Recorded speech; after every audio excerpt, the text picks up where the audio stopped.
year is 1917. The war to end all wars now spans across the globe.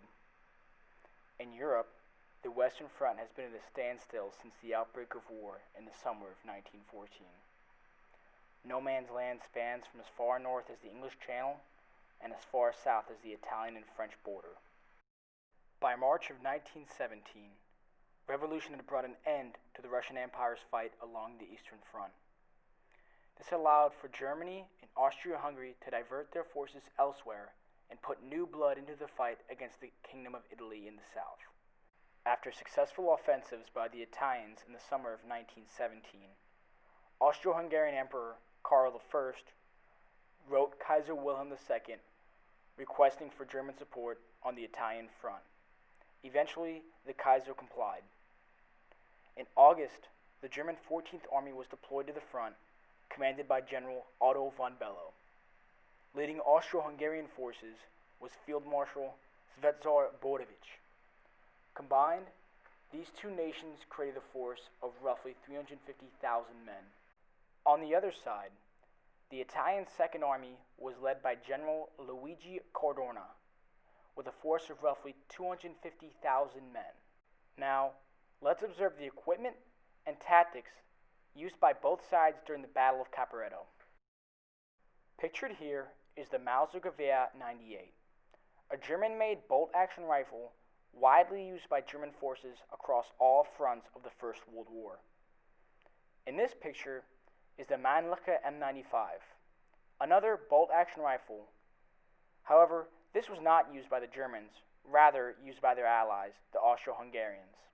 In this picture, a German soldier is carrying his Mauser across the Western Front.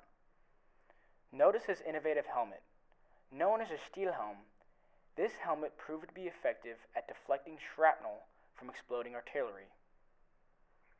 Pictured here is an Austro-Hungarian soldier with his M95. Eventually, Austro-Hungarian forces would adopt the steel helm, just like their German allies. Another weapon used during the First World War was the machine gun. Primarily used as a defensive weapon, German infantry eventually found ways to make the weapon effective during offensives. The Italians used the Carcano M1891, also a bolt-action rifle. The Carcano was used in tandem with the machine guns while in the defensive. In this picture you see an Italian soldier with his Carcano M1891 rifle with a fixed bayonet. The Italians would eventually adopt an Adrian-style helmet, just like the French. Now this was the first time the Italians had been on the defensive during the battles of the Isonzo. With the arrival of the Germans in the Italian front came new tactics as well. The Germans planned on using a rapid, high-intensity attack through the implementation of stormtroopers and creeping barrage. Stormtroopers were specialized soldiers that were trained to penetrate deep past enemy lines. And instead of attacking anything that came in sight, they were tasked with avoiding contact, only fighting when absolutely necessary. The goal of the stormtrooper was to identify enemy's strong and weak points for the following infantry attacks. Another objective for the stormtrooper was to stop and destroy enemy artillery or command posts. Stormtroopers were escorted onto the battlefield with the support of a creeping barrage.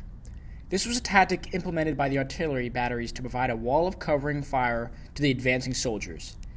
This was done by not firing shells at will, but instead gradually adjusting fire to provide a wall of covering fire for the advancing troops. With these new tactics, General von Below was ready to go on the offensive. Poor weather delayed the opening attacks, but on October 24th, an artillery bombardment began at 2 o'clock in the morning. This bombardment began with a cloud of poisonous gas. It was known that the Italians had poorly manufactured gas masks, and as a result, many Italian defenders were out of action before the fighting even began. The gas attacks were followed by a cannonade of over 2,000 guns from 6 o'clock to 7 o'clock. An hour later, at 8 o'clock in the morning, the stormtroopers were sent in under the cover of a creeping barrage. At first, the stormtroopers faced very little opposition. However, trouble arose when they discovered that the bridges over the Isonzo River were blown by the Italian defenders. Another goal of the German stormtrooper was to lay down telephone wire so they could effectively communicate back to Central Command and inform the following infantry of Italian strongholds. After these strongholds were identified by the stormtroopers, the infantry were tasked with destroying the strong points with machine guns and artillery that were brought up from the reserves. After Italian defenses were effectively non-existent, basic infantry divisions were sent in to mop up the remaining defenses. These attacks were incredibly successful, and by the end of the first day, the Italians were pushed back nearly 15 miles. While the previously mentioned main attack was commencing, German leadership knew it needed to secure and protect its flanks. The only problem was there was already an Italian presence on the mountains, which covered the flanks. Securing the flanks was no easy task, and this led to the deployment of the Alpine Corps, specialized units that excelled in mountain combat. One battalion in particular proved itself incredibly effective, the Württemberg Battalion. One young officer was instrumental in the German success at Caporetto. Along with his company of 150 men, the troops of the Alpine Corps were tasked with attacking the mountain Matador and securing the flanks. This officer was none other than Erwin Rommel. Rommel and the Alpine Corps were incredibly effective. In the first day of the battle, Rommel took the mountain and secured the flanks, in the process taking 3,600 prisoners. And by the third day of the battle, Rommel's company had taken over 9,000 prisoners, including over 150 Italian officers. But what made this most impressive was the fact that Rommel's company only suffered 6 casualties in 3 days of battle. This was met with great accomplishment from Rommel's superiors. He even later called this the greatest accomplishment of his career, earning him the Pour le Mérite. After losing ground and suffering heavy losses, the Italians were forced to retreat from Caporetto. On October 30th, General Cardona ordered the retreat across the Tagliamento River. This proved to be very troublesome for the Italians, costing them valuable time and ground. This allowed for the Germans and Austro-Hungarian forces to catch up with the Italian retreat.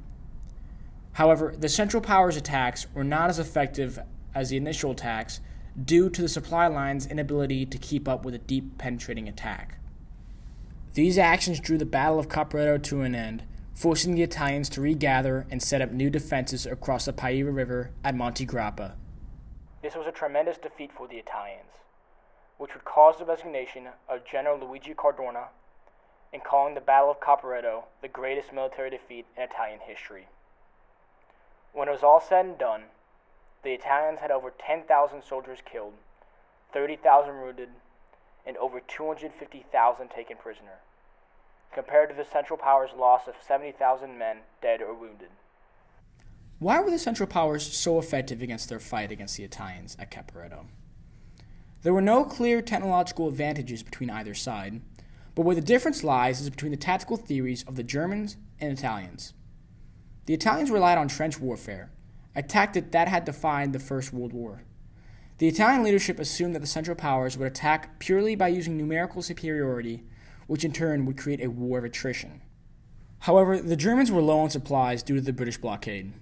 This meant they could not continue the long, drawn-out stalemate that the First World War had become. German high command knew it needed to be aggressive before supplies ran out. This led to tactics like the stormtroopers.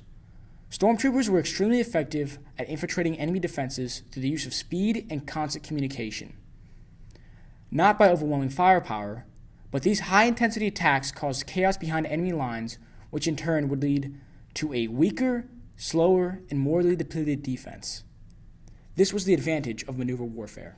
However, maneuver warfare is a double-edged sword. Though the Central Powers won a tactical and political victory at Caporetto, they failed to get that decisive victory they needed in order to knock the Italians out of the fight for good. The Germans' inability to maintain the penetrating attacks seen at Caporetto were due to the logistical strains that had plagued the German Empire since the outbreak of war in 1914, thus causing a loss of momentum and more battles of attrition that the German Empire could not handle or maintain.